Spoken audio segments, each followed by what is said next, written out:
होइन यो असोजमा पनि के साह्रो गर्मी आयो भने यसले त छ्या केही भएन। हेत्तेरिका पुरानो भयो भने फाल्छन् त नि, यसलाई अब अर्को नयाँ बनाएर सदुपयोग गर्ने। के गरी सदुपयोग गर्ने त? को टिप्न जान्छ यस्तो गर्मीमा? ए गर्मी पनि हुने टिप्न नि नजाने, अब हुरुक्कैन कुन रुखको चाहिँ अब झार्ने त? वाउ एउटा त काँटे बल्ल बल्ल यार।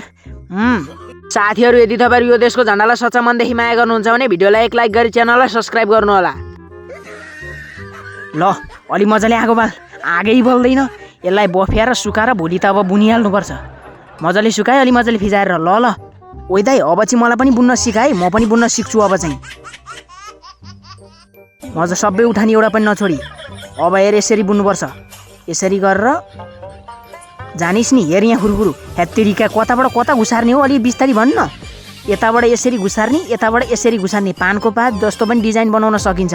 अलिकति हो न हौ ताइन तुई। यहाँ अब कति राम्रो बनाएँ मैले। वाउ तँ चाहिँ मलाई तँ यो बुन्दा हेर त यस्तो पो बने। छ्या छ्या त्यसरी नि बुन्छन् साले? काम नकाजको खाना मात्र